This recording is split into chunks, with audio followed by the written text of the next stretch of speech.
Alright, so we're on number 5 now, and or number 4 I guess.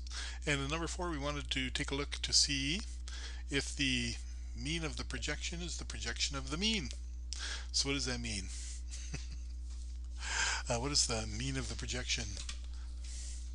So the mean of the projection is when you take your vectors arranged in X, you project them onto phi1 in an orthogonal way, and you use the scalar projections.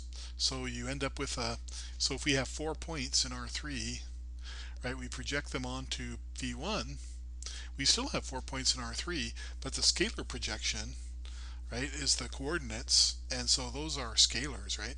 So you use the coordinates for phi1, or sorry, for x1, the coordinates for x2, coordinates for x3, and so on. So how do you get the coordinates of a point after, or when they've been projected? Do you remember that? Well, let's go ahead and see here. Let's go ahead and run this part. Run our selection. Okay. And now the projection is going to be, let's see, should we do the projection first and then take the mean? So projection of x is going to be phi1. Do you remember phi1? Phi1 transpose? Where's transpose? There it is. Whoops, not times, but at x. Good. Well, wait a minute. What's the size of phi1 here? Oops, and I misspelled it anyway. What's the size of phi1? Phi1 is a 3 by 1, and so if you multiply phi1 times phi1 transpose, what do you get? 3 by 3. So actually this is incorrect. Phi1 transpose is 1 by 3, x is 3 by 4, and so therefore phi1 transpose times x is the 1 by 4 array that I'm looking for, right? So this is 1 by 4. Okay, and now I take the mean of that. So that's going to be np dot mean, right? Projection x. Good. So that's about 1.44337, etc. Good. Now, what do we mean by the projection of the mean? That means you take the mean vector and project it, and what we mean by projection now is the scalar projection, right? So when you find your x bar, it's going to be x bar times, well, it's x bar transpose if you like, or phi1 transpose, whoops, transpose times your phi1, right? And so let's double check. X bar should be 3 by 1, so this should be a 3 by 1, or a 1 by 3 times a 3 by 1, which is a 1 by 1, and so that should, these two things then should be the same. The mean of the projection should be the same as the projection of the mean. Good. All right. So if that's true, what was the second part that we were looking for?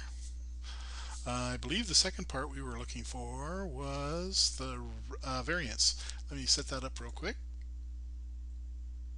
Okay, so what we're going to be doing now is we're going to show that the variance of the projection is equal to what?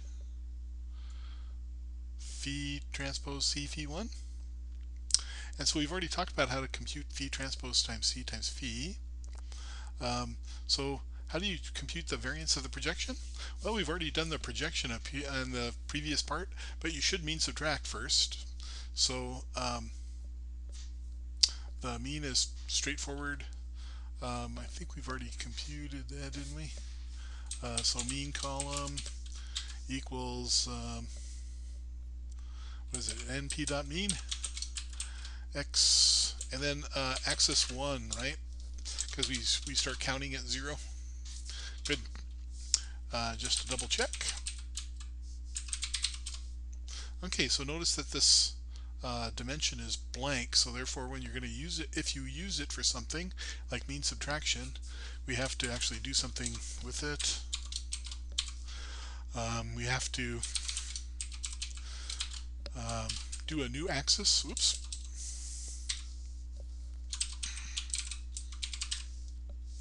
And p.new axis. Switching back and forth between MATLAB and Python can be confusing, but hopefully not too bad. Whoops. Oh,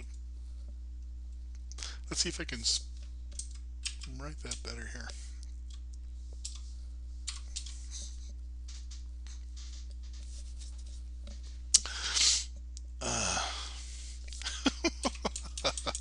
Having the hiccups. Sorry. Oh, there we go. I can't type while I'm hiccuping. There you go. 3x4. Good. So we're in good shape now. And so now you project that onto phi1 and take the variance. Good.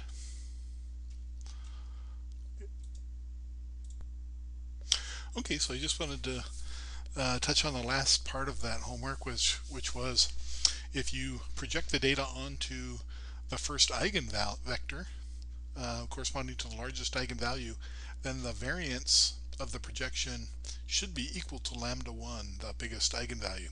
So I just wanted to verify that we could compute our covariance matrix. In this case, you don't have to mean subtract because Python will do that for you. Okay, so C is our covariance matrix, and now we go ahead and compute our eigenvectors. So in Python, they're opposite of what they are in MATLAB. I don't know if you've checked the MATLAB version. Okay, so the command will be dv equals numpy lineage eig. Now D is going to be your diagonal matrix and V will be the matrix of your eigenvectors. So when we hit return, we can take a look at those. Notice that that's not a 3x3 matrix, right? So you would have to use the diag command to make that 3x3. And then V, actually maybe we should look at D. Here are the three eigenvalues of D, and notice they are indeed sorted from largest to smallest, so that's nice. In MATLAB they are not, I should say. And so the first column of V is going to be our new phi. That's going to be the vector that we're going to be projecting to. Good. So how do we extract the first column of V? So our phi now is going to be equal to the first column of V. And so this actually is it 1? Are you yelling at me? It is 0 because Python starts at 0. Good. And so let's double check that shape, make sure our vector is correct, and it's okay.